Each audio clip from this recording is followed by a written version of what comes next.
Bien, mes chers collègues, je vous propose de démarrer nos travaux.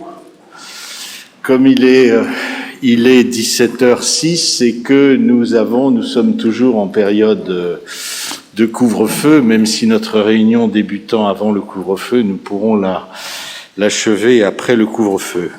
Et je vous propose de vous lever, car nous allons, en accord avec l'ensemble des conseillers, faire un hommage, rendre hommage à Alain Morel, un mois après que nous ayons, vous en rappelez tous, rendu hommage, et notamment Séverine de Comprignac, mais nous tous, par son intermédiaire, à Marielle de Sarnez. C'est donc une période bien triste que nous connaissons aujourd'hui. Alain Morel a été conseiller de Paris du 6e arrondissement pendant 13 ans, de 1995 à 2008. Mais ce passage au Conseil de Paris et au Conseil du 6e arrondissement ne représente qu'une brève étape dans sa vie municipale, dans sa vie politique, puisqu'il a démarré sa carrière aux côtés de Jacques Chaban-Delmas à Bordeaux. C'est donc un peu, peut-être pourront-on le qualifier de gaulliste de gauche, qui avait, après une carrière auprès de Jacques Chaban-Delmas, rejoint les rangs du Parti socialiste, et c'est à ce titre qu'il a été élu en 1995. Il a été élu très bien, c'est-à-dire qu'il a été élu avec quelques dizaines de voix, mais c'est la loi du suffrage universel. Quand on est élu, même avec quelques dizaines de voix, on représente la formation politique, on représente les électeurs qui ont voté pour lui, et avec Odile Dupont-Roche notamment, et également notre ami qui représentait le courant écologiste à cette époque, on rappellera son nom, Laurent Boyer, merci monsieur le souffleur. Vous avez raison de me rappeler, Laurent Boyer, il a représenté effectivement les forces de gauche et le force écologiste dans le 6e arrondissement. Il a assumé de nombreuses missions à la demande de Bertrand Delanoë, notamment au titre de la commission du Vieux-Paris. Il s'est beaucoup également impliqué dans la formation, dans la gestion de la SEM des pompes funèbres, qui au début des années 2000, a beaucoup réformé, a beaucoup modernisé la gestion de cette fonction, malheureusement dont on parle un peu trop aujourd'hui, mais qui est une fonction indispensable dans une municipalité. Et puis il a été très actif dans le 6e arrondissement, intervenant sur tous les dossiers du 6e et de Paris. Je garderai de lui le souvenir d'un opposant résolu, déterminé, mais ouvert au dialogue et respectueux des règles. Fort de ses convictions, il n'invectivait jamais ses adversaires, et c'est ainsi que nous eûmes des relations cordiales. Lorsque je le revis en diverses occasions, notamment lors du déjeuner annuel des conseillers de Paris et anciens conseillers de Paris et de la Seine, nous prenions plaisir à évoquer les moments forts que nous avions vécus ensemble. Je me souviens notamment de cette réunion épique au gymnase Littré en 2007, d'où d'ailleurs est sorti l'aménagement de la partie haute de la rue de Rennes, qui fait aujourd'hui quasiment l'unanimité, ou en tout cas qui recueille une très grande majorité d'approbation. Mes chers collègues, mesdames et messieurs les conseillers, nous garderons vivant son souvenir, comme nous en témoigne la plaque de marbre apposée dans le hall d'honneur de la mairie du 6e arrondissement à la mémoire de tous les conseillers de Paris issus de notre arrondissement. Je vous propose d'observer une minute de silence et ensuite je donnerai la parole aux conseillers qui veulent intervenir, et j'ai notamment noté la demande d'intervention de Madame Hervieux. Je propose d'observer cette minute de silence.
Madame la... Chers collègues, le 19 janvier dernier, c'est avec beaucoup d'émotion que nous avons appris la disparition de notre camarade et ami Alain Morel, qui fut pendant 12 ans au Conseil de Paris et dans le 6e arrondissement. Alain était un homme politique très engagé, qui mettait son énergie et son talent au service des autres. Tous ceux qui l'ont connu disaient de lui que c'était un homme d'une grande prestance, toujours à l'écoute de ses concitoyens. Il incarnait avec force et conviction les valeurs de gauche dans une terre de mission comme le 6e arrondissement. Ne ménageant jamais sa peine, Alain était un grand travailleur. Il était aussi très pédagogue et aimait transmettre, comme il le fit avec Odile Dupont-Roche, que je remercie de sa présence ce soir, élue conseillère d'arrondissement avec lui, ainsi qu'avec Lynn Cohen-Solal, dont il fut le suppléant lors des élections législatives de 1997. À Bordeaux, dont il était originaire, où il avait fait ses études, il avait beaucoup travaillé avec Jacques Chaban-Delmas. Il fut aussi secrétaire de la section socialiste du 6e arrondissement pendant quelques années, et à la manière de Bertrand Delanoë, il faisait des comptes rendus de mandat chaque année qui étaient fort appréciés. Tout le monde reconnaissait l'homme politique atypique qu'il était.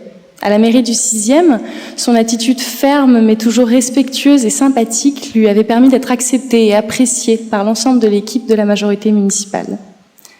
Nous penserons toujours à lui lorsque nous entendrons le frémissement d'une moto, lui qui adorait circuler sur la sienne. Nous penserons à lui encore au bord de la mer, en l'imaginant voguer sur elle, amoureux de l'océan et navigateur qu'il était. Alain était aussi passionné de ski et d'architecture. Les épreuves qu'il a traversées n'ont jamais altéré sa détermination à construire un monde meilleur, un monde plus juste, ni son sens de l'humour d'ailleurs. Il avait un très bon contact avec les gens et faisait œuvre de sympathie avec tout le monde.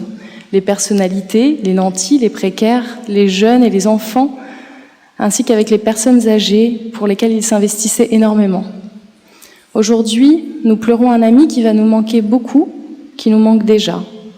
Nous avons aujourd'hui la responsabilité, avec François Commet, d'être à la hauteur de cet héritage politique qu'il nous lègue dans le 6e et nous tâcherons d'en être dignes. J'ai reçu beaucoup de témoignages de gens qui l'ont connu et qui l'appréciaient beaucoup, entre autres Ali, personnalité reconnue du 6e, car vendeur de journaux ambulants sur le marché de Bussy, qui a été très attristé de la mort d'Alain, qu'il connaissait bien.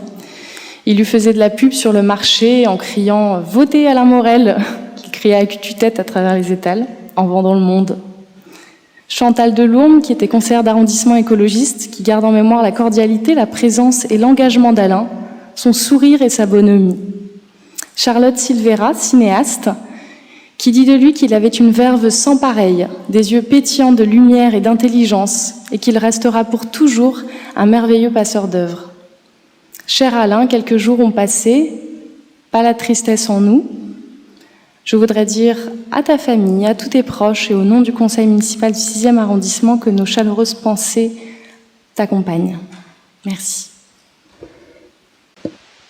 Merci infiniment de votre intervention ô combien sympathique. Monsieur Passlec a souhaité aussi dire un mot. Oui, je voulais juste ajouter quelques mots. Ces deux très beaux éloges qui ont été faits, mais il se trouve qu'effectivement, au-delà de nos divergences politiques, Alain était un ami, car je l'avais eu au téléphone 48 heures avant son décès.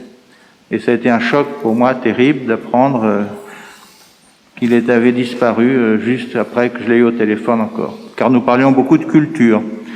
J'ajoute tout ce que vous avez dit qui est très juste, mais c'est aussi un homme de culture, qu'il aimait beaucoup le théâtre et qui pratiquait d'ailleurs le théâtre. Alors il se trouve simplement, je le connaissais depuis très longtemps, parce qu'il était le filleul du ministre dont j'étais chef de cabinet, qui était effectivement, comme l'a rappelé Jean-Pierre Lecoq, un gaulliste de gauche, c'était Georges Gors, qui était ministre du Travail.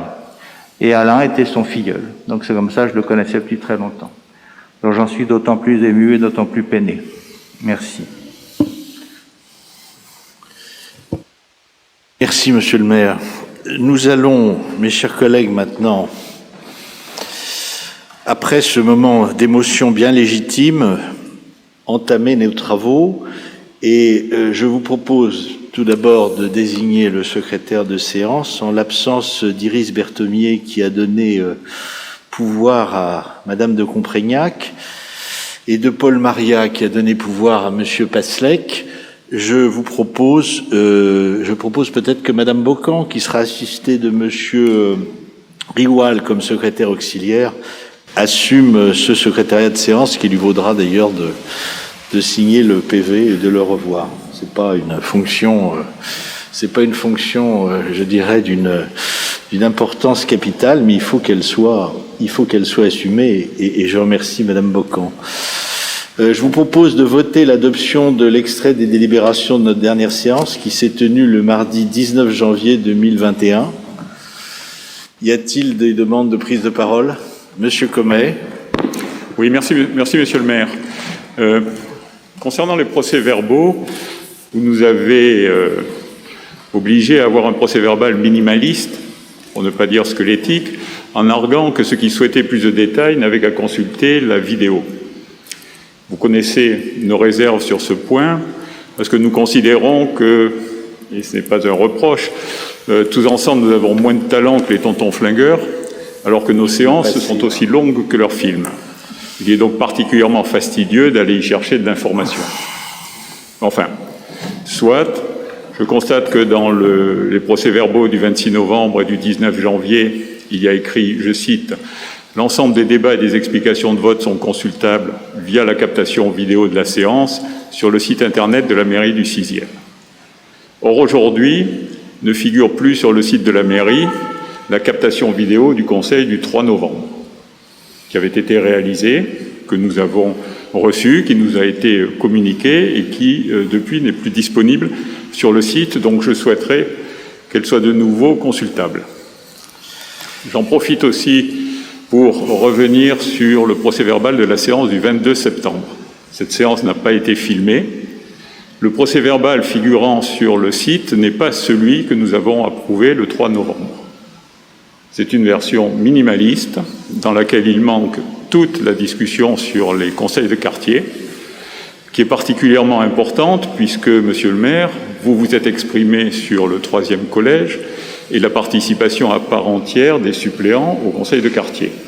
Cette information ne se trouve pas sur le procès-verbal qui a été mis en ligne et qui, je le répète, n'est pas le procès-verbal que nous avons approuvé lors de la séance du conseil d'arrondissement du 3 novembre. Je demande donc que soit mise la vraie, si je puis dire, version du procès-verbal sur le site d'information de la mairie. Merci, Monsieur le conseiller. Je vous remercie de votre attention particulière et je suis d'accord avec ce que vous demandez effectivement, et je vous remercie d'avoir été particulièrement attentif à mes déclarations. Je ne peux que vous rejoindre en souhaitant qu'elles soient effectivement retransmises. Pour le reste, je ne répondrai pas sur le fond puisqu'on a déjà eu cette discussion. Donc, vous abstenez peut-être ou vous ne prenez pas part au vote sur l'extrait des délibérations? Sur celui-là. Et puis d'ailleurs, si vous voulez, tout au long de la mandature, on peut d'emblée vous mettre, si vous voulez, on peut dire même vote.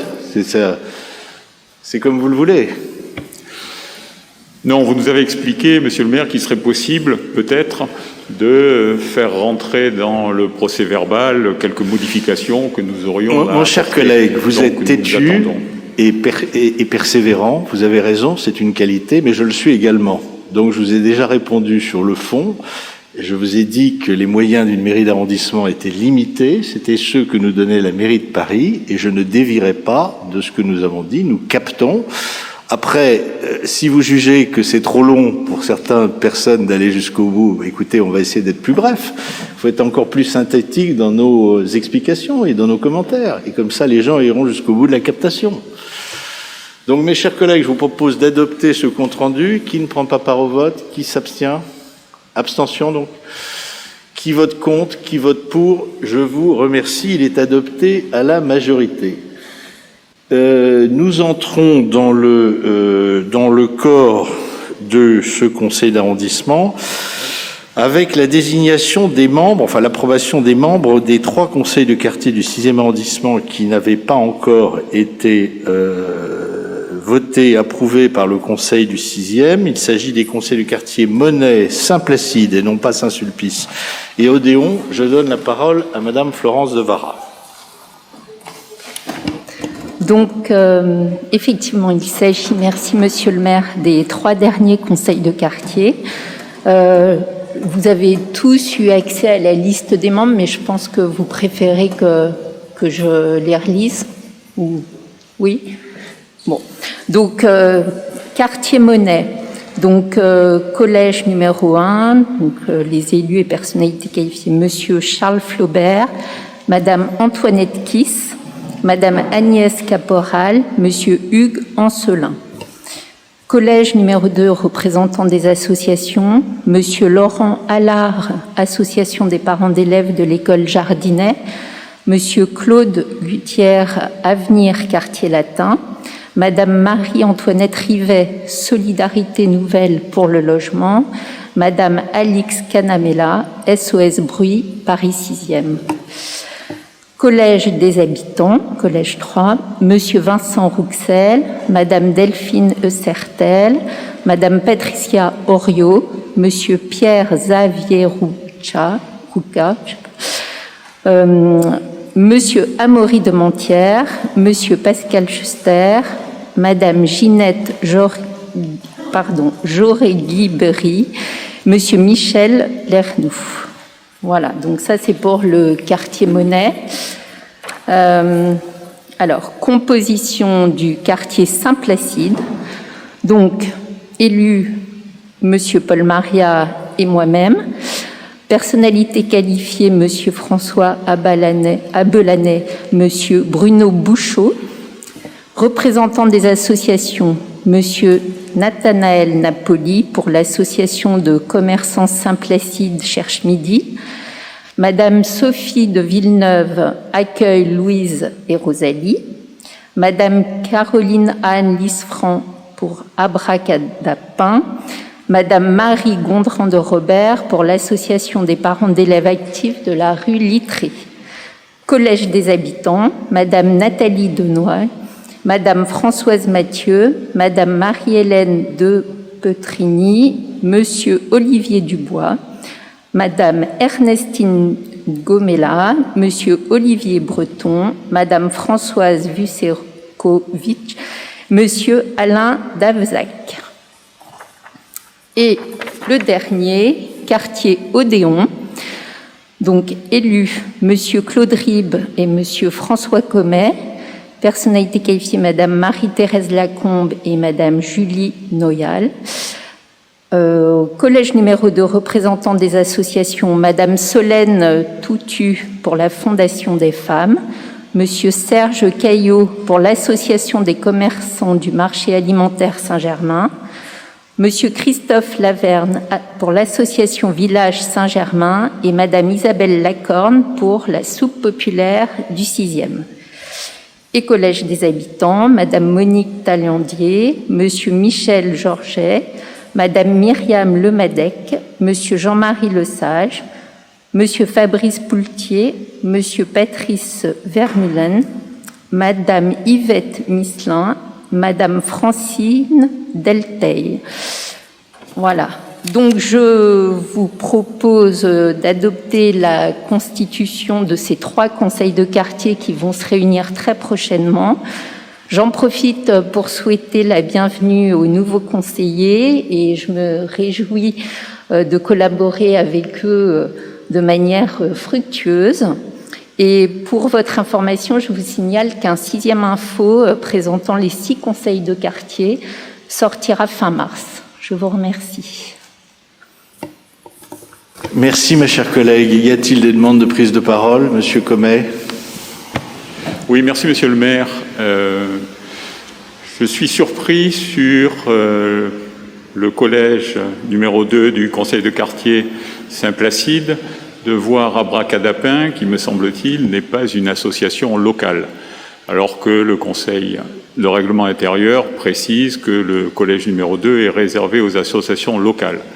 En effet, Abracadapin me semble être une société tout à fait commerciale, qui fait un produit qui est très intéressant et certainement utile à l'environnement. C'est une société qui dit faire travailler un ESAT dans le sud de la France et avoir des contacts avec une ONG en Inde pour récupérer le tissu, pour acheter son tissu.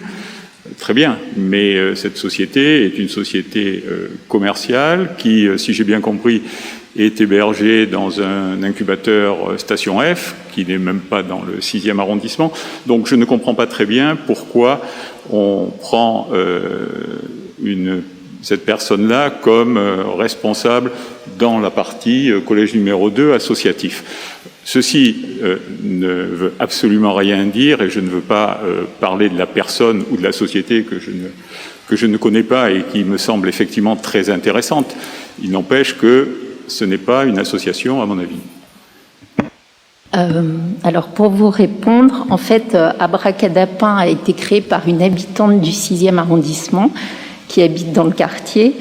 C'est vrai que c'est un très beau concept parce que, pour expliquer, il s'agit de sacs à pain réutilisables pour éviter la surconsommation de sachets distribués principalement dans les boulangeries.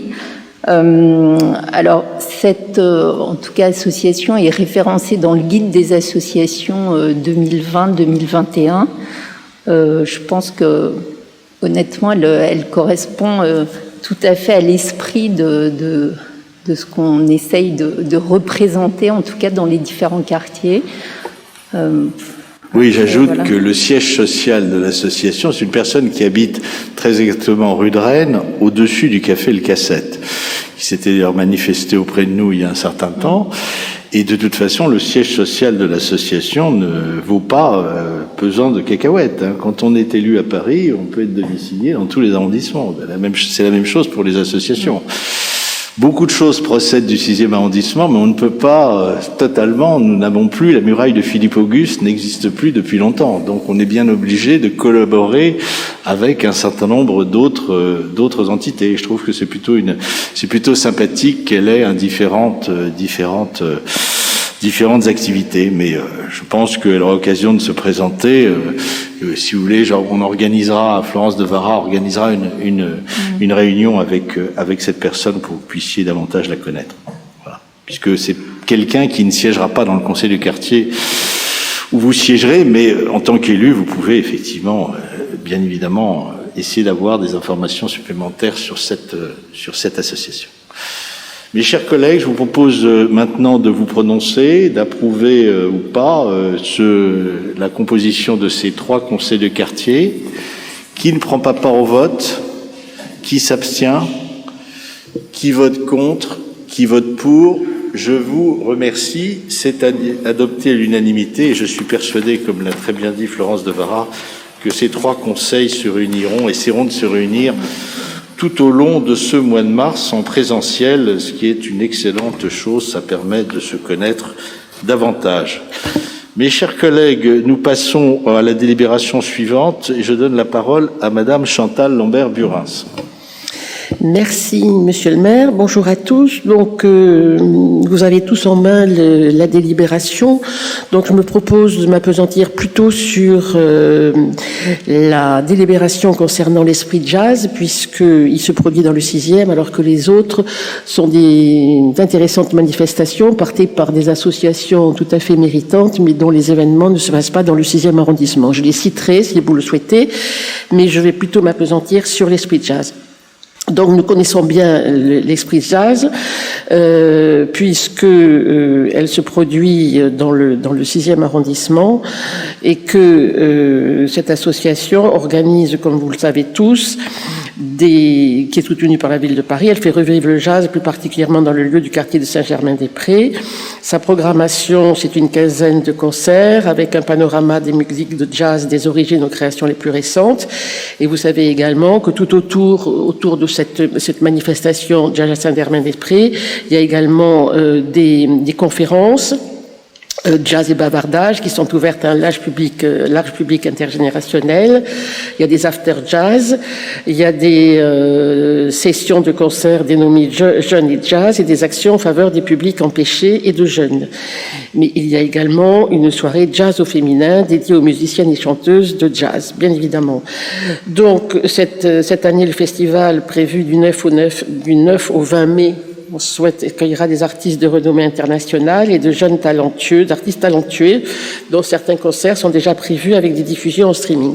Alors pourquoi cette délibération? Parce que nous sommes dans un contexte tout à fait exceptionnel avec le Covid, que les organisateurs du festival préparent l'édition 2021, mais dans des formats susceptibles d'évoluer en permanence en fonction des mesures sanitaires et barrières pour adapter les conditions d'accueil du public aux règles sanitaires et qui seront définies ou en format captation si l'accueil du public demeure impossible ou en présentiel, mais ça on peut encore rêver. Chaque structure donc est obligée aujourd'hui d'assurer son budget prévisionnel 2021 et seul le budget réalisé 2021 permettra de connaître les ajustements des dépenses et des recettes réelles. Alors je cite également les autres associations, l'association Slam Production qui fait de la production d'événements artistiques mais dans le domaine du slam. Il y a ensuite l'association Sonic Protest qui promeut des formations musicales innovantes avec l'organisation de concerts et d'éditions de supports sonores et visuels à caractère musical. Il y a le festival Au fil des voix qui est un rendez-vous annuel des musiques du monde. Et enfin l'association Paris Musique qui favorise la création et la production musicale de toute sa diversité. Voilà. Donc, compte tenu de l'intérêt de ces événements, il est proposé de donner des subventions. Donc, je vais récapituler. 15 000 € pour l'Esprit de Jazz, 15 000 € aussi pour l'association Slam, 15 000 € également pour l'association Festival Au fil des voix, les rendez-vous des musiques du monde, 25 000 € pour l'association Sonic Protest et 50 000 € pour l'association Paris Musique, dont 25 000 en d'acompte ont déjà été votés en décembre 2020. Voilà, donc je vous propose de donner l'autorisation à la maire de Paris de signer cette convention permettant à ces associations de pouvoir bénéficier d'un petit peu d'argent dans ces périodes si difficiles. Merci Madame la Première Adjointe. Y a-t-il des demandes de prise de parole? Il n'y en a pas. Je vous propose de voter. Qui ne prend pas part au vote? Qui s'abstient? Qui vote contre? Qui vote pour? Je vous remercie en souhaitant bien sûr que cette manifestation puisse se tenir. Elle ne s'est pas tenue l'année dernière. On ne peut que souhaiter bien évidemment qu'elle se tienne dans le respect bien sûr des règles. Mais on a tous envie d'autre chose maintenant. Je donne la parole à Claude Rip qui va rapporter sur la subvention au comité départemental de Paris de la FNACA. Mes chers collègues, à l'approche de la date commémorant la fin des hostilités en Algérie, 19 mars, nous avons une une série de subventions donc portées par la Direction des Affaires culturelles pour un montant total de 48 500 €. Il y a d'une part des subventions aux 19 comités d'arrondissement de la Fédération des anciens combattants en Algérie, Maroc et Tunisie. Donc, parmi ces différents comités, il y a le comité qui nous intéresse plus précisément, qui est le comité du 6e, pour une subvention de 1 000 €, sachant que les subventions s'échelonnent entre 600 et, de mémoire, 1 200 €. Donc, nous sommes dans la moyenne. Et il y a d'autre part une subvention plus importante qui va cette fois-ci être allouée au comité départemental de Paris, de cette même fédération, dont les objectifs, je vous le rappelle, sont d'entretenir et de renforcer les liens de camaraderie et de solidarité entre les anciens mobilisés en Afrique du Nord, d'assurer par une action concertée la sauvegarde de leurs droits matériels et moraux, et puis aussi d'œuvrer en faveur de la paix, qui a pour mission aussi la transmission de la mémoire de la guerre d'Algérie auprès des jeunes générations. Tout cela me paraît très légitime. C'est la raison pour laquelle je vous propose de voter favorablement pour cette série de subventions. Si vous en êtes d'accord, mes chers collègues, nous passons au vote. Qui ne prend pas part au vote? Qui s'abstient? Qui vote contre? Qui vote pour? Je vous remercie. C'est adopté à l'unanimité. Nous poursuivons nos travaux et je vais donner la parole maintenant à Olivier Passlec qui va rapporter sur les associations historiques comme elles sont dénommées dans l'intitulé de cette délibération d'acte 371. Oui, Monsieur le maire, effectivement, mes chers collègues, cela concerne en fait 8 associations à travers Paris qui s'intéressent aux questions historiques. Alors, je vous parlerai bien sûr plus particulièrement et très rapidement de la Société historique du 6e arrondissement, qui a bien évidemment pour objet principal d'étudier l'histoire et le patrimoine du 6e arrondissement. Elle organise pour cela des conférences, des visites, des promenades. Elle publie un bulletin. Elle entretient une documentation qui est ouverte à tous ceux qui s'intéressent à l'histoire du 6e arrondissement, qu'ils fassent partie de l'arrondissement ou qu'ils soient de l'extérieur, et bien sûr qui cherchent à favoriser la recherche et la conservation de tout ce qui concerne notre histoire. Alors bien évidemment, quelques mots. J'ai eu au téléphone le président Delmas, qui est le président de la Société historique, pour lui demander, compte tenu des circonstances sanitaires, comment les choses se déroulaient. Alors bien évidemment, les conférences ne peuvent plus se tenir en présentiel. Les conférences ont lieu par visioconférence tous les mois. Le rythme continue tous les mois. Et le président a installé chez lui un petit studio pour enregistrer les conférences des conférenciers, parce que c'est très difficile et certains conférenciers ne voulaient pas faire autrement que de venir dans un cadre comme ça, plus agréable, plus humain. Le bulletin continue, bien évidemment, il sort toujours. Il y a une lettre d'information qui est publiée régulièrement, et les visites aussi, bien sûr, et les promenades n'ont pas lieu pour l'instant.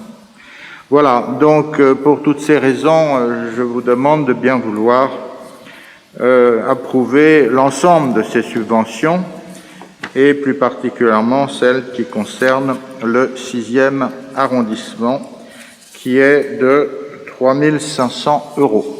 Je vous remercie. Mes chers collègues, je vais donner la parole à Monsieur Comet, mais je propose, je dis à Monsieur l'adjoint qu'il nous transmette ses remerciements les plus chaleureux au président Delmas, qui gère avec beaucoup d'efficacité cette association, et qui d'ailleurs, aux heures les plus noires du premier confinement, avait initié une lettre d'information, une newsletter, une lettre qui a permis d'entretenir un lien avec les membres de la Société historique, dont certains d'ailleurs ne sont pas tous domiciliés dans le 6e arrondissement, car la Société historique du 6e, depuis longtemps, irradie bien au-delà des limites du 6e, mais qui ont souhaité conserver un lien avec cette société. Et cette newsletter, cette lettre d'information a permis de le faire. Monsieur Comet, je vous donne la parole. Oui, merci Monsieur le maire. Moi je voulais absolument féliciter et remercier le travail remarquable qui a été fait pendant le confinement par la Société historique du 6e arrondissement. Vous avez parlé de cette lettre hebdomadaire. Je voulais aussi la mentionner parce que je pense que c'était un moyen tout à fait fort de garder un lien pendant cette période difficile. C'est quelque chose qui a été fait en plus par rapport aux activités de la société. Monsieur le Président Delmas était trop modeste, il n'en a pas parlé, mais je pense que ça vaut effectivement la peine de le souligner.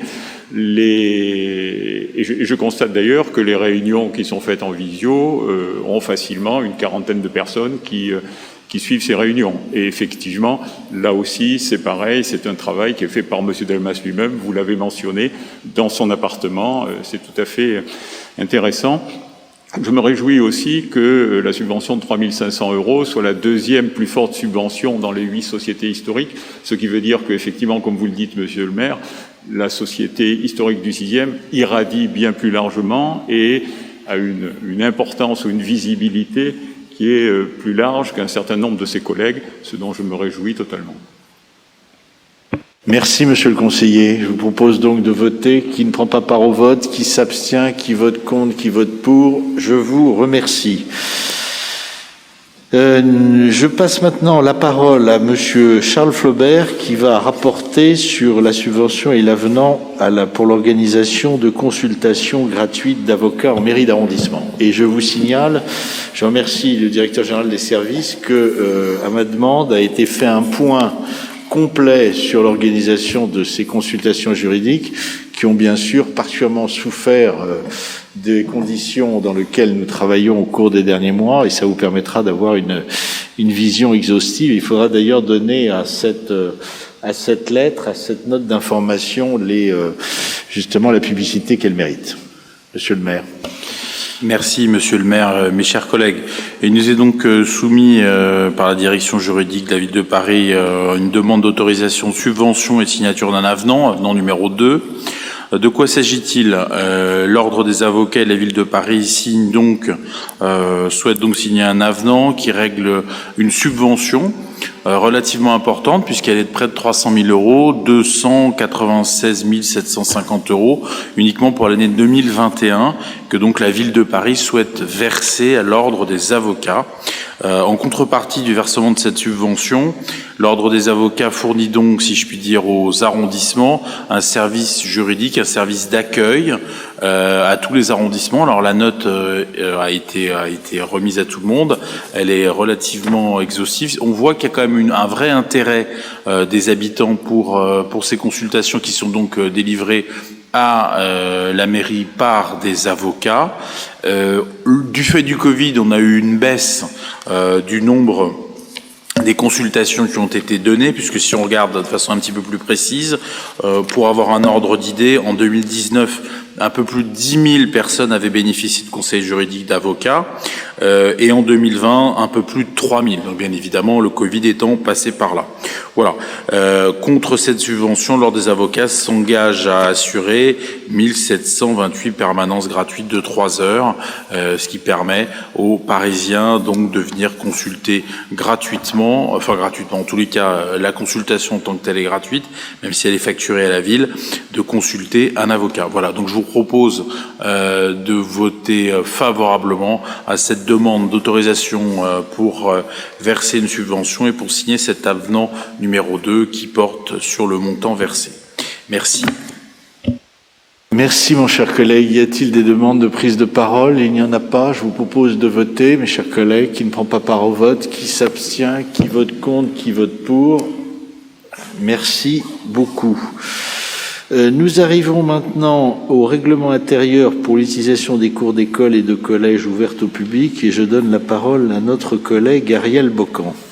Oui, monsieur le maire, merci. Chers collègues, donc dans le cadre du projet de la ville du quart d'heure, c'est-à-dire trouver une activité à moins de 15 minutes de chez soi, la ville de Paris souhaite l'ouverture au public des cours d'école et de collège en dehors du temps scolaire.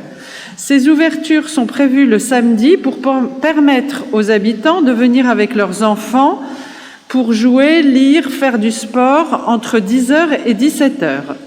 Ces cours pourront être occupés à titre gratuit par des associations qui auront signé une convention avec la ville pour développer des activités culturelles, sportives, sociales ou socio-éducatives. Actuellement, une expérimentation est en cours depuis le 23 janvier jusqu'au 24 avril, avec une cour ouverte dans chaque arrondissement volontaire. Pour le 6e arrondissement, il s'agit de la cour de l'école de la rue Littré. On nous demande ici d'approuver le règlement intérieur qui définit les modalités de fonctionnement de ces espaces, horaires, dispositions de fonctionnement par la DASCO. Actuellement, dans l'école de la rue Littré, il y a un agent à l'entrée et un animateur, sécurisation des lieux, veille à l'application des interdictions qui sont évidemment fumer, boire de l'alcool ou venir avec son animal de compagnie qui est interdit. D'autres ouvertures pourront être envisagées après un retour d'expérience.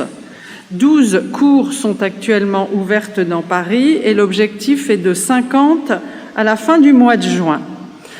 On peut noter quand même que très peu d'arrondissements de l'opposition municipale participent à cette opération. Il y a le 6e, le 8e et le 15e qui participent, mais pas le 7e, le 16e et le 17e. Et le 5e. Je souhaite néanmoins que, comme il est précisé dans le paragraphe 5 du projet de délibération, on réunisse les commissions mixtes d'arrondissement dans les prochains mois pour les articles relatifs aux dispositions générales. Je vous propose néanmoins d'approuver ce règlement intérieur et d'autoriser donc l'affichage du règlement dans les cours. Je vous remercie. Merci, ma chère collègue. Je donne la parole à Séverine de Comprignac. Pardon, Monsieur le maire, juste quelques remarques là-dessus. Bien sûr, je voterai le règlement intérieur, mais il me semble que nous avons voté le principe d'une expérimentation au Conseil de Paris pour cette affaire-là, qui doit durer, si ma mémoire est bonne, jusqu'au mois d'avril, que là, 2 mois plus tard, 2 mois après l'ouverture, on nous demande d'adopter le règlement intérieur, alors qu'on n'a pas encore tiré le bilan de l'expérimentation. Voilà. Même si je suis d'accord avec le principe, mais je trouve que la méthode, qui ne vient pas de vous, monsieur le maire, je le sais bien, est un peu bancale. Non, mais c'est vrai. J'aurais pu d'ailleurs surseoir effectivement au passage de ce règlement intérieur. Vous vous rappelez d'ailleurs ce qui s'est passé. On avait introduit, la direction des affaires scolaires avait introduit, l'adjoint correspondant avait introduit la délib. Après, dès le mois de novembre, ça a été retiré puisqu'on a été, à ce moment-là, on est rentré dans le 2e confinement. Après, effectivement, on a mis en œuvre cette affaire qui, d'ailleurs, sur lequel, effectivement, on n'a pas de retour d'expérience écrit. Bon, après, j'ai pris contact avec Madame Robert. On a dû avoir 4 ou 5 samedis, si j'ai bien compris, qui se sont déroulés avec, effectivement, une fréquentation assez faible. Bon. On n'a pas fait non plus la publicité de la chose. Pourquoi? Parce qu'on était en période de rodage. Et effectivement, il faudra réunir la commission mixte, car compte tenu effectivement des responsabilités des uns et des autres, responsabilité principale de la mairie de Paris, mais à partir du moment où nous faisons cette expérience, je souhaite vraiment que ça soit très cadré. Je rappelle que la commission mixte, c'est un organisme très peu connu, qui est visé par la loi PML et qui prévoit, sur un certain nombre d'équipements recevant du public, la réunion d'une commission rassemblant des élus de l'arrondissement et des élus de la mairie de Paris. Et en règle générale, pour chaque tenue de la commission mixte, on élit les représentants du conseil d'arrondissement et la maire de Paris désigne les représentants de la mairie de Paris à cette commission mixte. Donc c'est pour ça qu'Ariel Bocan, avec justesse, a parlé des prochains mois, car nous sommes en période de Covid, ce qui n'a échappé à personne. Donc on risque d'avoir finalement d'essayer de la réunir avant la fin de l'année scolaire, mais vous savez que nous sommes plutôt en avance dans le 6e. Mais là, effectivement, et vous avez raison de le dire, chère Séverine de Comprignac,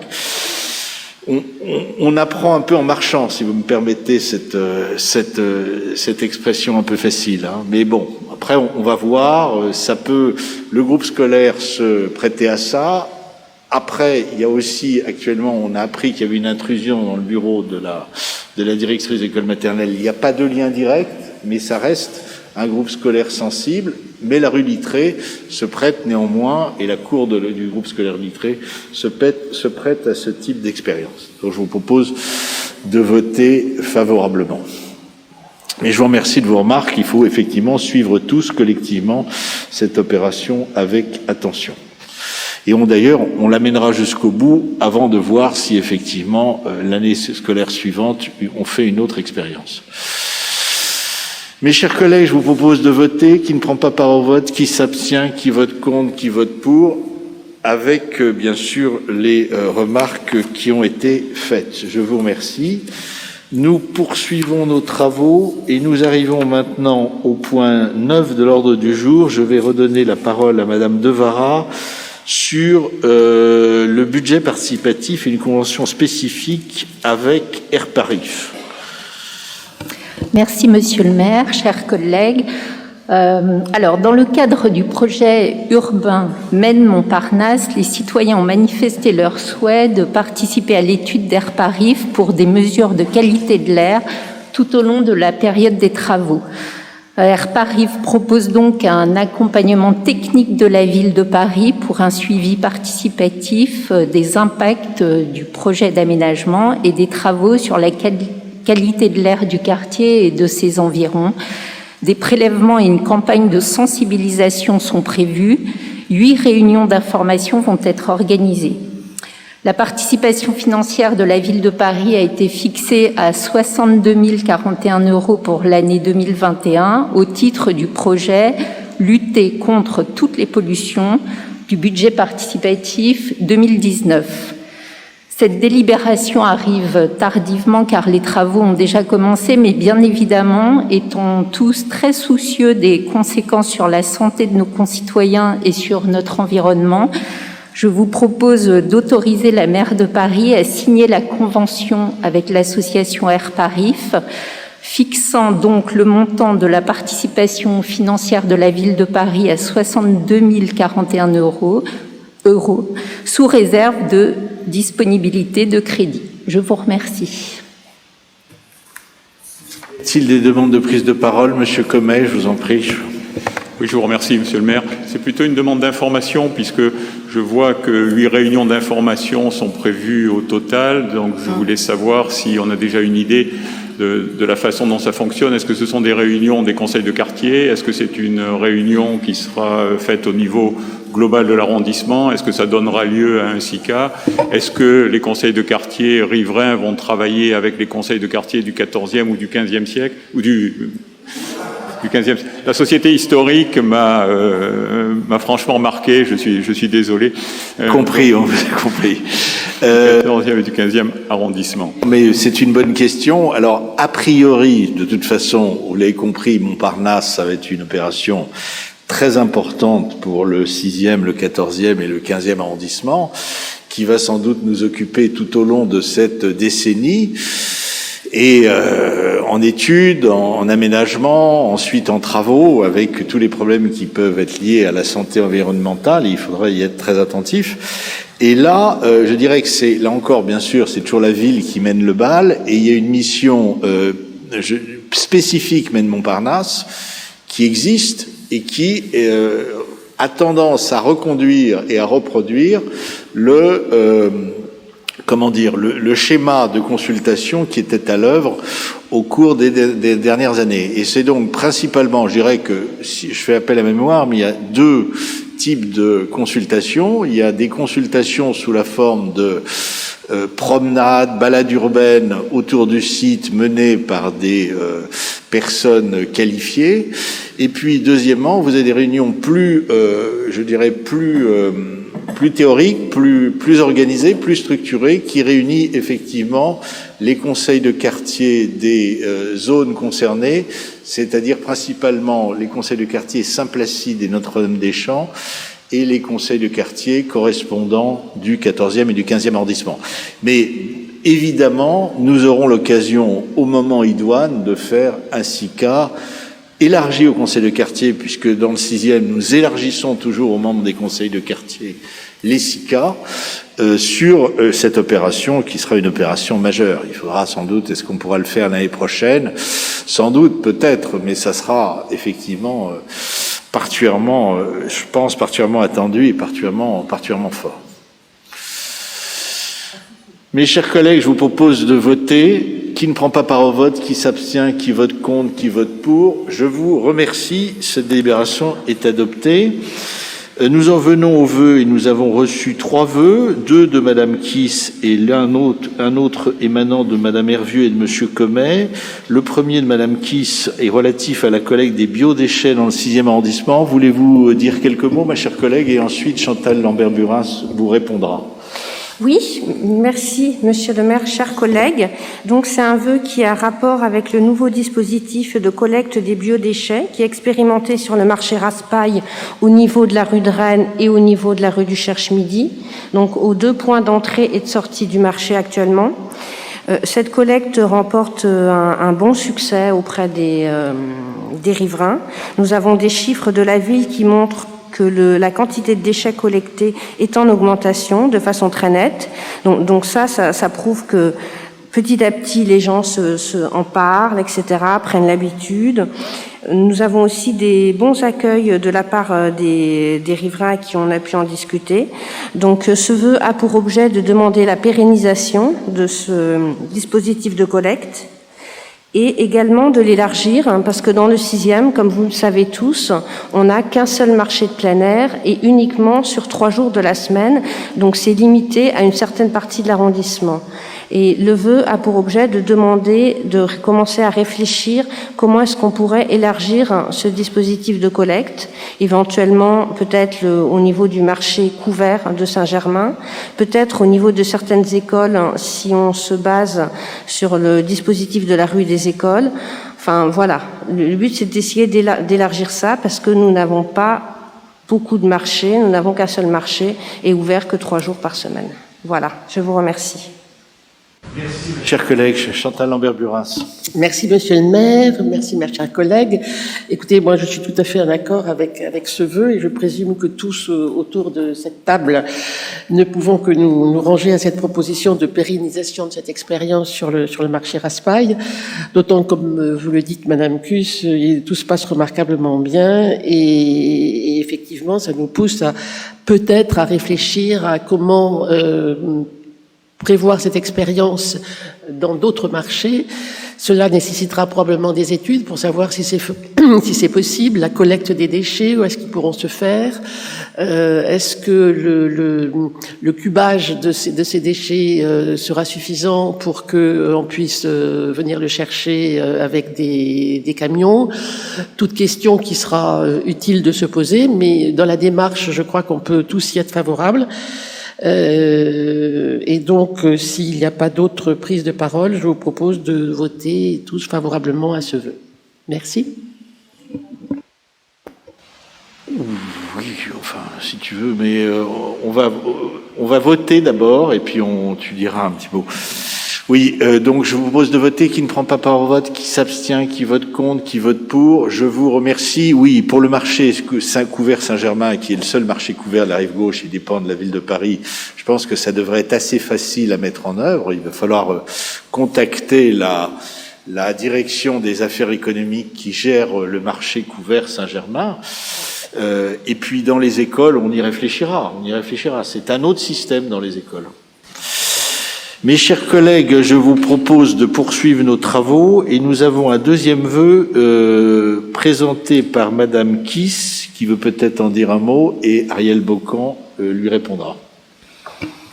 Monsieur le maire, chers collègues, merci. Donc, mon vœu est doublement d'actualité, je dirais, parce que nous avons une actualité autour des menus végétariens dans les cantines qui ne vous a certainement pas échappé. Mais ce vœu a été fait bien avant et a en fait relativement peu de rapport avec ça.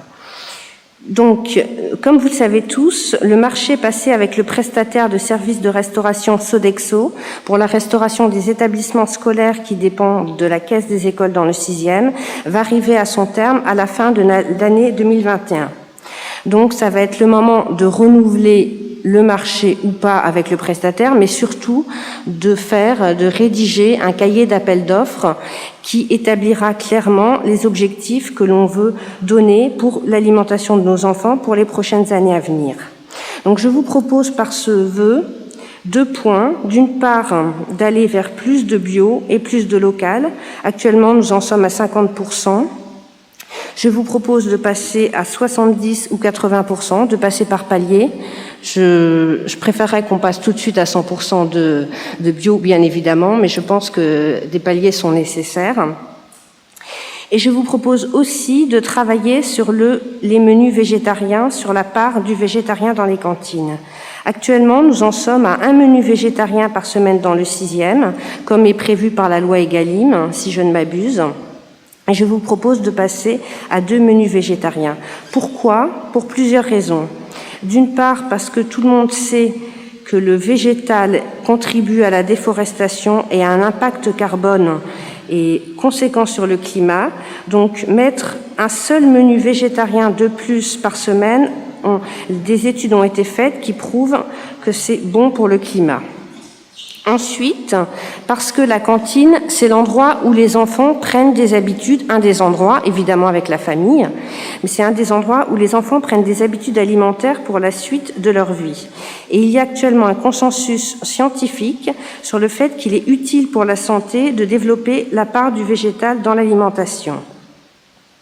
Il est aussi tout à fait possible, grâce en mettant les bonnes protéines animales, en les mettant sous la gouverne d'une diététicienne, de faire des menus pour les enfants qui sont parfaitement équilibrés. C'est aussi un sujet qui dépasse largement les clivages politiques. Par exemple, à Paris, vous avez un arrondissement comme le 9e, vous avez le 19e, le 11e, qui sont passés de 1 à 2 repas végétariens par semaine. Et les enquêtes qui ont été faites de satisfaction auprès des enfants et des parents sont très bons. C'est aussi une façon éducative, comme je le disais tout à l'heure, d'éduquer en même temps le personnel des écoles à faire des recettes goûteuses et favorables pour le goût des enfants. Par exemple, dans la caisse des écoles du 9e, j'ai été en contact avec la directrice qui me disait que ça a vraiment contribué à améliorer la diversité des menus, parce que le végétarien, c'est pas juste mettre un steak soja, etc. L'idée, c'est vraiment de mélanger les épices, de mélanger les protéines, de mélanger les légumes, de faire quelque chose de goûteux. Et donc, elle me disait que leur repas végétarien remporte carrément un franc succès. Donc, voilà. Donc ça, c'est 2 points de mon vœu. Il y a aussi un point qui, pour moi, est important, c'est que les élus du conseil d'arrondissement qui sont motivés par ces sujets soient associés à la rédaction du cahier des charges du nouveau marché. Et soient informés qu'il y ait soit la constitution d'une commission spécifique ou des rencontres régulières avec l'équipe chargée du projet, car ça dépasse largement les clivages et je pense qu'il ne serait pas pertinent qu'il y ait uniquement les membres de la majorité municipale qui soient associés à ce projet qui concerne en fait tout le monde, toutes les sensibilités politiques. Je vous remercie. Merci, madame. Vous avez présenté ce vœu avec beaucoup de passion et d'intérêt. Alors j'ai peur que la réponse que va vous donner madame Bocan va un peu vous décevoir, car moi je tiens quand même déjà je me méfie des consensus scientifiques. Consensus scientifiques, on a du mal sur d'autres sujets importants à les percevoir. Alors y a-t-il un consensus scientifique sur ces sujets? Je n'en suis pas sûr. Il suffit d'ailleurs de voir la polémique qui s'est développée ce week-end et qui a d'ailleurs conduit certains ministres à intervenir dans des affaires municipales. Mais bon, tous les débats sont tous intéressants, mais je pense qu'il ne faut pas mélanger les choses. On est dans un monde et dans une société où on a tendance effectivement à mélanger un peu les choses. On vaccine maintenant dans les mairies, à pouvoir distribuer des masques. On fait des choses, on mélange un peu tout, on nous soumet des chartes à signer dans tous les domaines, on veut transformer le Conseil de Paris en Assemblée Générale de l'ONU, et dans l'affaire qui est la nôtre, et de celle de l'alimentation, il y a un organisme indépendant qui existe depuis le 19e siècle, qui s'appelle le Comité de gestion de la Caisse des écoles. Ariel Bocan va vous répondre sur ce point. Oui, Madame la conseillère, j'ai lu très attentivement, effectivement, votre vœu, surtout tous ces considérants. Et j'ai été quand même très surprise de voir que vous entrez même dans la composition des menus qui relèvent exclusivement du comité de gestion de la Caisse des écoles, dont vous ne faites pas partie. Vous êtes représenté néanmoins au comité de gestion de la Caisse des écoles par Céline Hervieux, en tant qu'élue d'opposition, et c'est avec elle que vous devez discuter. Votre vœu, moi j'estime, ne concerne en rien du tout le conseil d'arrondissement, et c'est pour ça que je vous demande de bien vouloir le retirer. Je vous remercie. Ma chère collègue, vous avez 2 possibilités. Soit vous le retirez, compte tenu du fait, effectivement, Ariel Bocan vous a spécifié que c'était du ressort du comité de gestion où l'opposition est bien représentée. C'est même Hervieux qui y siège. Après, Madame Hervieux, vous pouvez discuter avec elle et elle peut éventuellement porter un certain nombre de sujets, pas forcément peut-être tout à fait les mêmes, mais elle peut discuter. Quant à la participation à des commissions, je vous rappelle qu'il y a un appel d'offres pour uniquement l'approvisionnement. Il ne faut pas confondre avec ce qui se passe dans d'autres arrondissements. Par exemple, dans le 18e arrondissement, c'est un affermage complet. Ça veut dire que c'est une restauration froide faite à l'extérieur dans une cuisine de restauration qui pose d'ailleurs bien des problèmes. Ce n'est pas d'ailleurs, ça ne date pas même de Madame Hidalgo ou de Monsieur Delanoë, ça existait auparavant. C'est pas pour ça, c'est pas d'ailleurs pas parce que ça existait que ça ne doit pas être changé. Mais nous, c'est complètement différent. Après, les appels d'offres doivent obéir à des règles de confidentialité qui sont excessivement strictes et qui, si elles étaient dévoyées, risqueraient d'aboutir à un échec, c'est-à-dire de complexifier encore davantage les choses.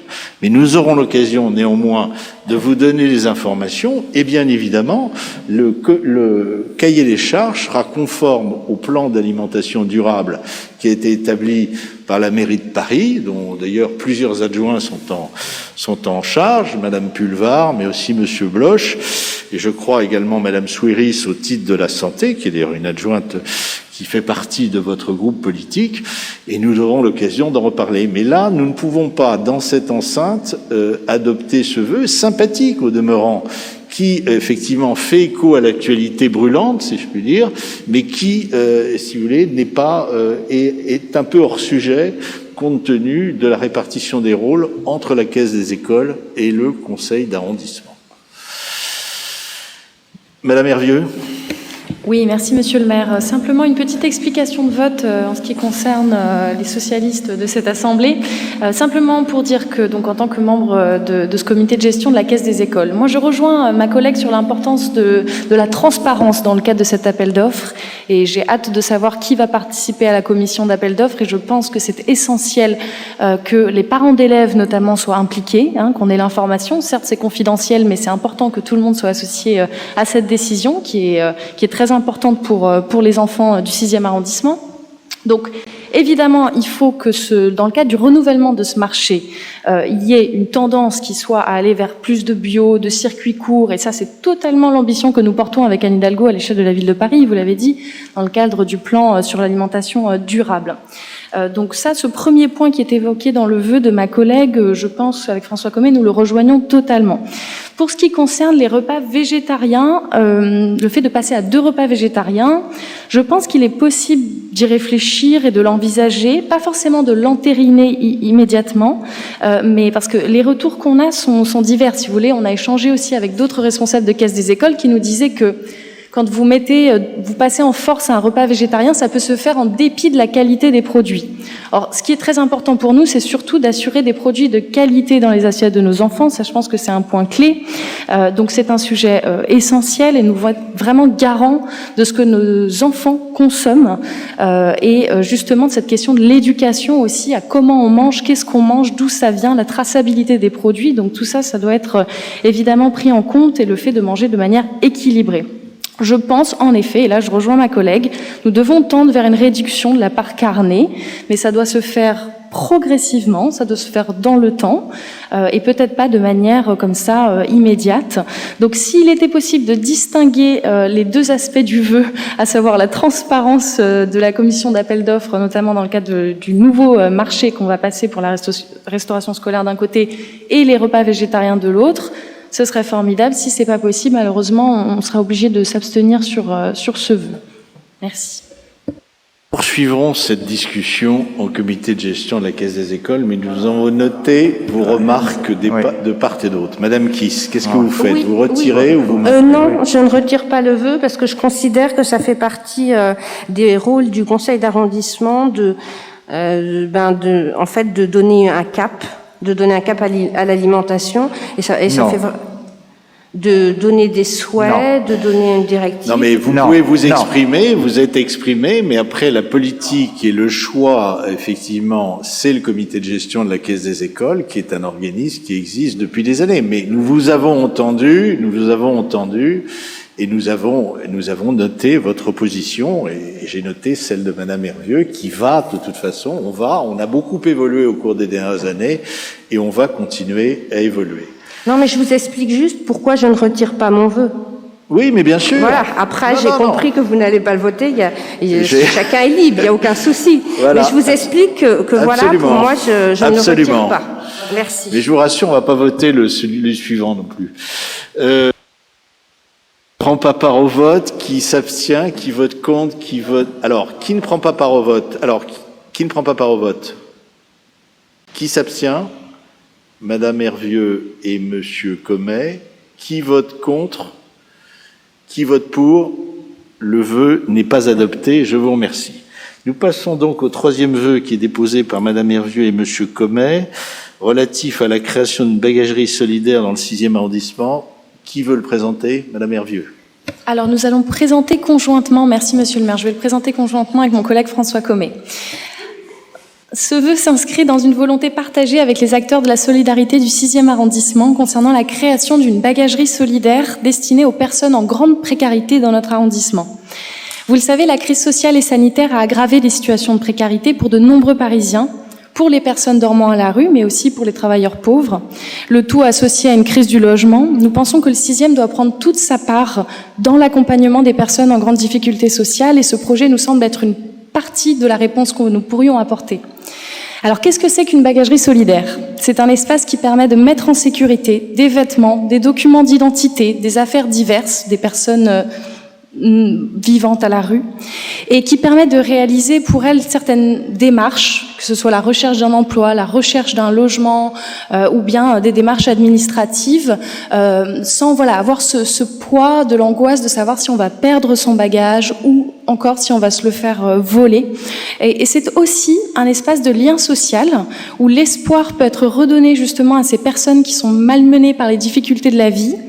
Les activités qui peuvent y être organisées peuvent permettre de redonner confiance aussi aux usagers, d'avoir un lien avec les bénévoles sur place et de prévenir, je le disais, les risques de perte ou de vol de leurs affaires. Donc pourquoi ce projet?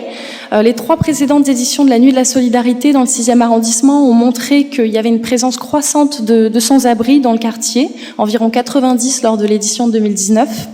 Et il y a déjà 10 bagageries existantes dans Paris à ce jour. La dernière d'ailleurs a été votée dans le cadre du budget participatif en 2018 et elle va ouvrir dans quelques jours dans le 14e arrondissement. Donc si certains collègues veulent aller la visiter ensemble, ce sera avec plaisir.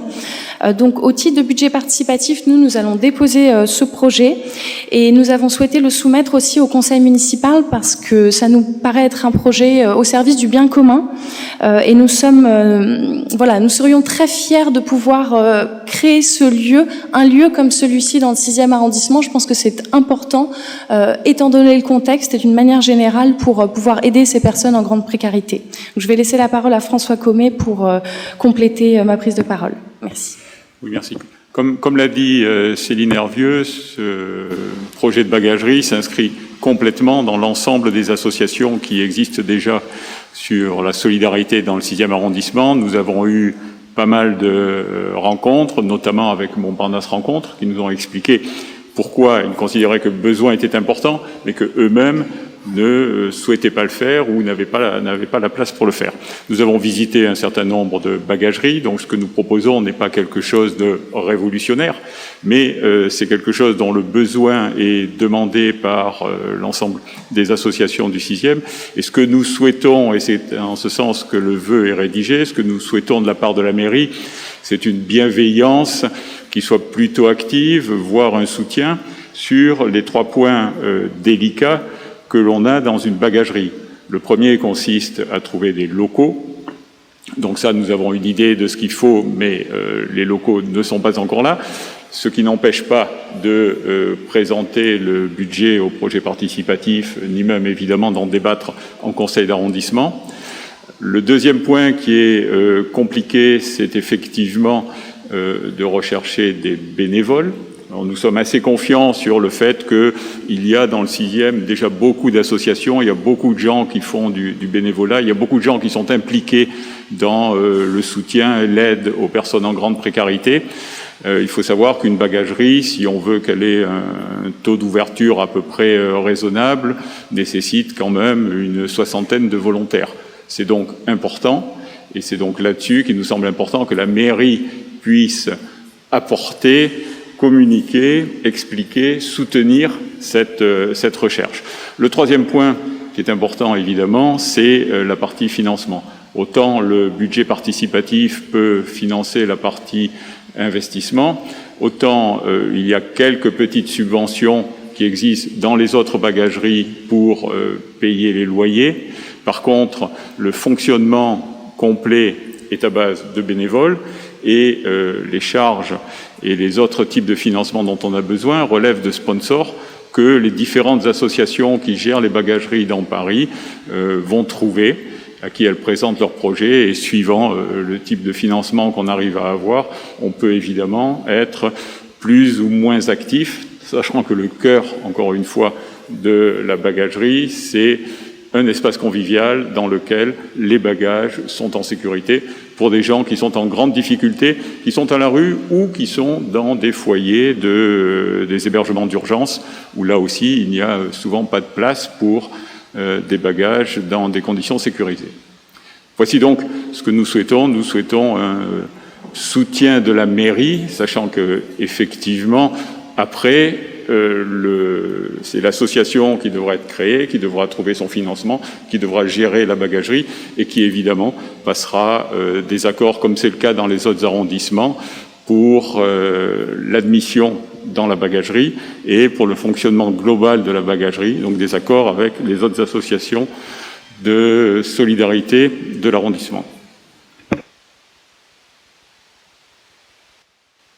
Merci mon cher collègue Séverine de Compré. Vous avez présenté ce vœu à deux voix, et ben nous allons vous répondre à deux voix, moi-même et Séverine de Comprégnac. Nous sommes d'accord sur le fond, mais nous ne pouvons pas accepter ce vœu parce que il bloque déjà, si vous voulez. Sur le fond, nous sommes d'accord, mais si vous voulez, les articles que vous nous proposez méritent, à mon avis, un examen supplémentaire. Mais j'ai noté que vous proposiez l'affaire au budget participatif, c'est une bonne chose. On peut, sur la base du budget participatif, vous savez que au budget participatif, on présente des projets, tous ne sont pas acceptés, mais ça permet de travailler dans la durée. Car une bagagerie, c'est effectivement essentiel, mais il faut trouver le bon emplacement. Oui, merci Monsieur le maire. Évidemment, on ne peut que soutenir le principe d'une bagagerie. On connaît tous les temps que nous traversons et que certains traversent en particulier, et donc il faut être là pour les aider, ça c'est certain. En revanche, je pense que le vœu ne va pas parce qu'on ne peut pas, ça n'est pas solide. Ça ne fait pas les choses. J'ai un peu envie de revenir comme sur les cours d'école tout à l'heure. On ne fait pas les choses dans le bon ordre. La mairie de Paris, vous dites que la mairie de Paris a la volonté de faire des bagageries, puis ensuite elle laisse les autres se débrouiller. C'est ce qu'elle fait pour les cours d'école, c'est pareil. Elle lance une expérimentation et sans bilan, et 2 mois plus tard, on fait une... Voilà.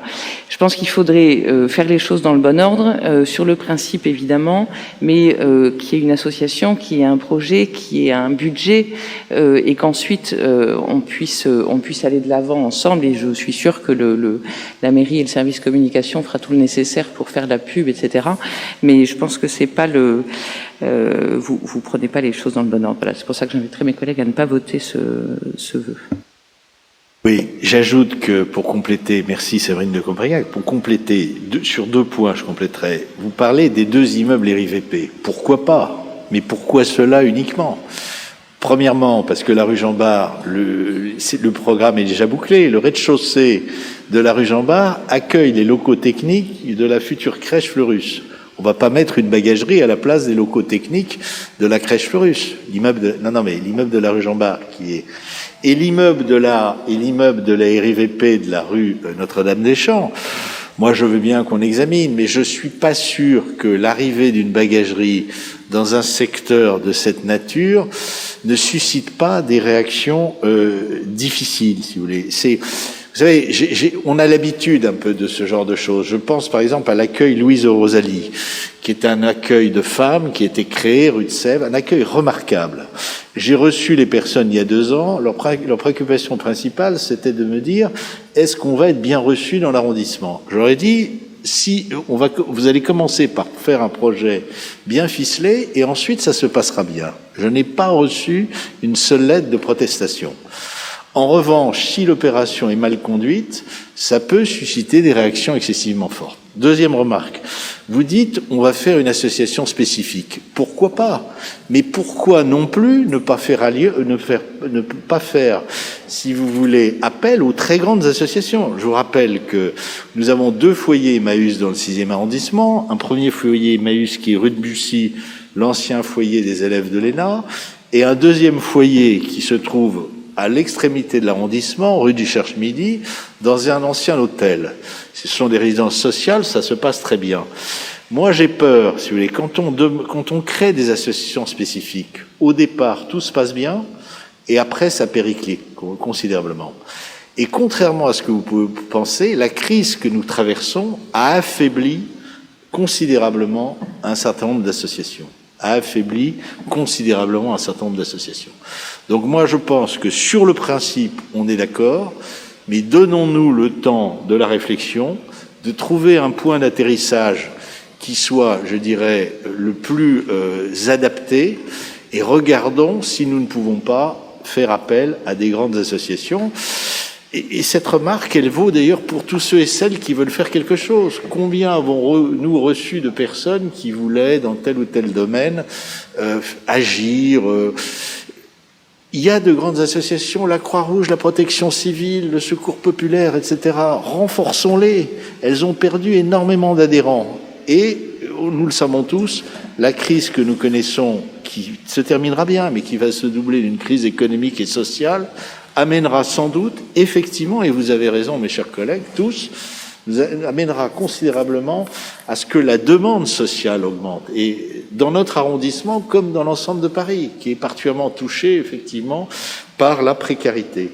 Donc, donnons-nous le temps de construire quelque chose. Je note que vous avez proposé une bagagerie au budget participatif, c'est une bonne idée, et puis après on verra. Il arrive quelquefois d'ailleurs que des dossiers soient retenus au budget participatif, et puis que ça soit réalisé 2 ou 3 ans après, même si on peut souhaiter dans ce domaine que ça aille plus rapidement. Donc, pour toutes ces raisons, nous ne voterons pas ce vœu avec regret, même si nous en partageons, je dirais, l'essence première. Madame Hervieux. Oui, alors pour vous répondre, donc vous dites attendons un petit peu que les choses s'organisent. Alors très bien, attendons, mais alors quel est le calendrier exactement, sachant que nous sommes au début de la démarche, nous avons constitué un groupe de travail, nous avons commencé à rencontrer les acteurs associatifs et à vrai dire, vous avez tout à fait raison, au départ notre idée était de dire sollicitons de grandes associations qui existent déjà et essayons de voir si elles peuvent à terme prendre en charge cette bagagerie. Bien sûr, mais nous sommes toujours ouverts à cette possibilité. Nous avons évoqué la possibilité de créer nous-mêmes une association parce que on a cru comprendre que ce serait peut-être compliqué de donner cette charge de travail supplémentaire et que c'est vrai qu'on a un terrain assez fertile avec beaucoup de paroisses, beaucoup de personnes qui sont investies dans la question sociale et de solidarité et qui pourraient être intéressées pour devenir bénévoles et éventuellement constituer une association. Mais toutes les portes sont encore ouvertes, Monsieur le maire. Tout ce que nous demandons à travers ce vœu, c'est vraiment, comme le disait mon collègue, une bienveillance, un soutien. Et là où je ne comprends pas, pour répondre à Madame de Comprignac, je ne comprends pas très bien, parce que vous me dites, la mairie de Paris vous dit, on veut créer une bagagerie dans chaque arrondissement, mais débrouillez-vous. Alors déjà, c'est faux. Madame Léa Filoche, l'adjointe à la solidarité, est tout à fait présente à nos côtés pour organiser ça. D'ailleurs, nous allons la rencontrer très bientôt à ce sujet.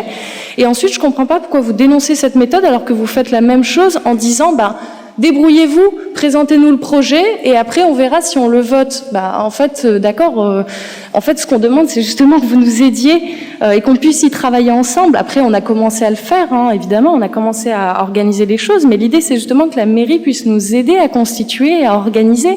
Bien sûr que ça prendra du temps, ça prendra peut-être plusieurs années, mais voilà, on voulait lancer une impulsion. On sera prêt, si vous ne votez pas le vœu, peut-être à le redéposer, à travailler ensemble sur une formulation qui vous convienne.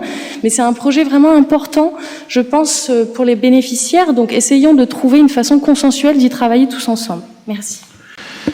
Merci, ma chère collègue. Séverine de Comprignac. 2 mots, je ne veux pas rallonger davantage le débat, mais quand je veux pas faire une critique, mais moi, typiquement, avec des habitants du 6e, on cherche à aider les jeunes étudiants. On a trouvé une association volontaire qui est prête, etc. On est en train de chercher un local. Je vous donnerai des nouvelles au prochain conseil municipal. Je vais présenter un vœu au prochain conseil de Paris. Mais voilà, les choses, les fondations sont posées. On est prêt à faire et à démarrer. Et voilà, je pense que c'est plus dans cet ordre-là que plutôt que d'émettre un vœu qui n'a pas de fondement suffisamment solide. C'est tout ce que je dis. Nous en reparlerons donc tous, car on est tous d'accord effectivement sur la nécessité.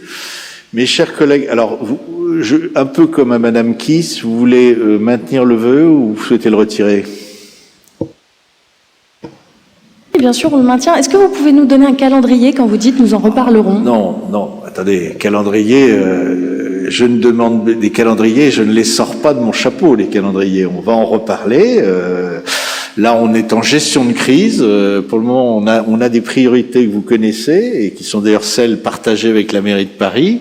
Mais effectivement, on va regarder ce qui est possible. On va essayer de chercher chacun dans son domaine un lieu, car c'est le lieu qui est le plus important. Et puis on va voir, effectivement, on va essayer de voir si avec un certain nombre d'associations, on peut effectivement, moi j'avais pensé à Montparnasse Rencontre, mais Montparnasse Rencontre, vous voyez, qui est une grande association, est elle-même très chargée.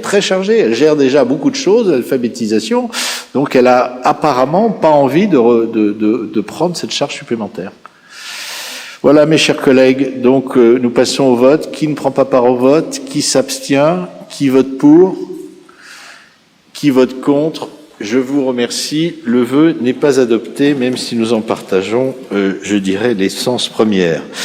Mes chers collègues, nous nous retrouverons le mardi 30 mars 2021, vraisemblablement à 17h, pour le prochain conseil d'arrondissement. Oui. On n'a pas traité des questions diverses. Je suis dans les questions diverses, là. Ah, d'accord, je croyais que vous concluiez. Je suis dans les questions diverses. Et je voulais vous dire que je n'avais pas inscrit à l'ordre du jour la DEV 22-2021 relatif à l'adoption d'une nouvelle charte relative à la téléphonie mobile, mais elle vous est distribuée. Pourquoi je ne l'ai pas inscrit? Parce qu'on nous l'a adressé vendredi soir, alors après fermeture des services.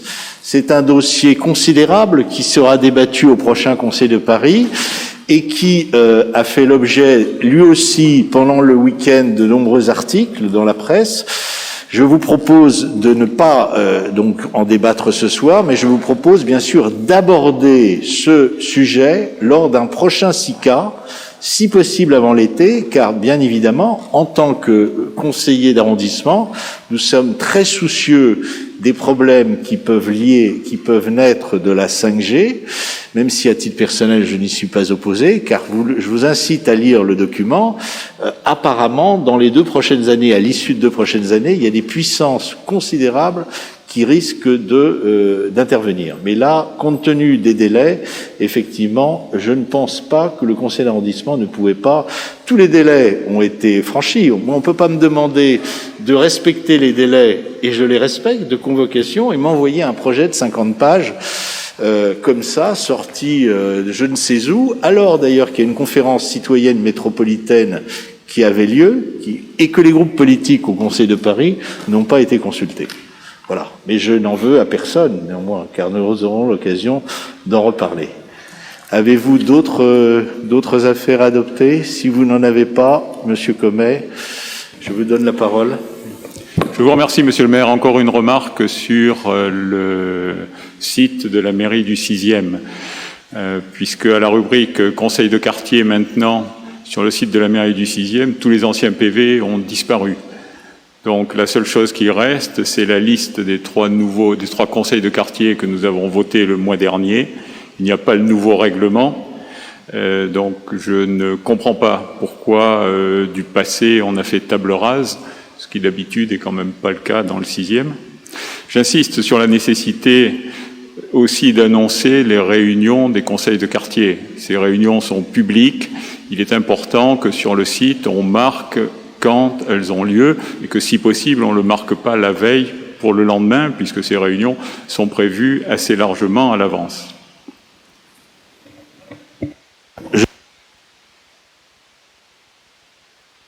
Que l'on suive avec plus d'attention, effectivement, la gestion du site. J'ajoute que j'ai déjà validé deux comptes rendus des conseils de quartier, Rennes et Notre-Dame-des-Champs, qui seront bien sûr disponibles sur le site de la mairie dans les meilleurs délais. Mes chers collègues, si nous en avons terminé, je le crois, je vous propose... Ah, Madame Hervieux, absolument. Oui, j'ai 2 petites questions, Monsieur le maire, excusez-moi. Donc, première question sur le centre de vaccination du 6e. Il a enfin ouvert ses portes. Merci à vous et à l'ensemble des agents qui ont rendu cela possible. Alors, 2 petites questions. Donc, à ce jour, il n'y a toujours pas d'équipe mobile pour se rendre au domicile des personnes qui sont à mobilité réduite. Et donc, ils ne peuvent pas venir. Oui, vous savez que ça dépend de la mairie de Paris, ça. Oui, mais justement, ce que je voulais vous demander... Le maire du 6e peut beaucoup, mais il faut quand même réviser vos fiches, là. Non, mais j'ai bien conscience que c'est la mairie de Paris qui coordonne. Je vous remercie, Monsieur le maire. La question, c'est de savoir, voilà, est-ce que vous êtes en contact avec la ville dans ce sens? Moi, je peux peut-être me faire le relais aussi pour qu'on réfléchisse à savoir quand est-ce que ce sera possible et est-ce que de notre côté, voilà, au niveau du 6e, est-ce qu'on a la possibilité de s'organiser pour le mettre en place? Si vous me dites que c'est pas, ça n'a rien à voir avec vous et que c'est uniquement la mairie de Paris, très bien, mais simplement savoir comment vous vous positionnez sur ce point. Et deuxième question, alors, on a des rendez-vous, donc c'est prise de rendez-vous, j'ai bien noté que c'était sur Doctolib et au 3975. Aujourd'hui, quand on appelle le 3975, pour l'instant, il nous indique qu'il n'y a pas de nouveaux rendez-vous possibles parce qu'il n'y a pas les doses, donc très bien, j'entends encore une fois que ce n'est pas de votre responsabilité. Par contre, je me demandais si c'était possible de renseigner sur le site de la mairie du 6e le numéro du standard d'accueil pour que les gens puissent s'inscrire sur une liste d'attente. Parce qu'aujourd'hui, il y a une liste d'attente qui existe dans le 6e, je le sais pour avoir moi-même inscrit des personnes à l'accueil. Donc physiquement, je me suis rendue à l'accueil pour les inscrire, mais il n'y a pas il n'y a pas le numéro du standard de l'accueil, alors qu'on pourrait appeler pour se mettre sur une liste d'attente et ensuite être rappelé lorsqu'il y aura des créneaux disponibles. Merci de vos remarques. Alors, je regrette effectivement et je tiens à remercier Iris Berthemier et l'ensemble des agents de la mairie du 6e et de la mairie de Paris qui, comme d'ailleurs dans beaucoup de communes, se sont mises à pallier les carences de la politique de l'État en matière de vaccination, puisque c'est une politique régalienne que de celle de la santé. Mais enfin, il faut bien dans cette crise exceptionnelle pallier à certaines défaillances. Sur ce que vous dites, ça fonctionne parfaitement, mais il faut là encore respecter les règles. Le 3975, c'est la mairie de Paris, et d'ailleurs la maire de Paris, moi je participe à des visios et vous en faites peut-être partie. La maire de Paris à plusieurs reprises a constaté que le 3975 était saturé. Quant à Doctolib, le passage par Doctolib est nécessaire. Après, effectivement, devant, les inquiétudes de certains de nos concitoyens, nous avons accepté de prendre une liste d'attente de personnes à la mairie du 6e, mais qui doivent ensuite repasser par Doctolib. Donc nous n'allons pas risquer de compliquer les choses. De grâce, n'intervenez pas dans ce dossier qui est déjà suffisamment compliqué. Après, si vous voulez que je donne votre numéro de portable, écoutez, je le donnerai. Mais je pense que c'est une affaire suffisamment compliquée qui nous occupe déjà suffisamment pour que nous essayions de serrer les choses. Vous avez d'ailleurs vous-même une responsabilité éminente en matière à la mairie de Paris. Vous êtes conseillère déléguée à la petite enfance. C'est une affaire considérable, c'est une magnifique attribution. Je pense que ça vous occupe pleinement, Nous avons combien d'établissements, de centaines de crèches où d'ailleurs les personnels, les auxiliaires de puéricultrices donnent le meilleur d'eux-mêmes. Ce ne sont pas des gens qui sont en télétravail, ce sont des gens qui doivent être présents tous les jours, qui habitent loin de Paris, qui sont insuffisamment logés par la mairie de Paris, qui connaissent des problèmes. Concentrez-vous sur ces problèmes-là. Je le souhaite vivement. Ça fonctionnera sans doute mieux, chacun dans son rôle, et comme ça, tout ira le mieux possible. Je vous souhaite une excellente soirée à tous et à toutes. Excusez-moi, monsieur le maire, j'ai une autre question, si vous permettez. Les questions, on est en crise sanitaire, là. Alors, moi, je suis désolé. Vous avez posé des questions qui sont en dehors du rôle du conseil d'arrondissement. Est-ce que votre question concerne les affaires municipales ? Oui, absolument. Alors, je vous laisserai en juger, mais je peux peut-être déjà avoir l'opportunité de poser ma question, comme nous sommes dans le cadre d'un conseil municipal. Parce que vous pouvez aussi m'écrire, hein. Oui, mais là, je pense que c'est une information qui est importante de porter à la connaissance de l'ensemble de l'équipe municipale, monsieur le maire, si vous permettez.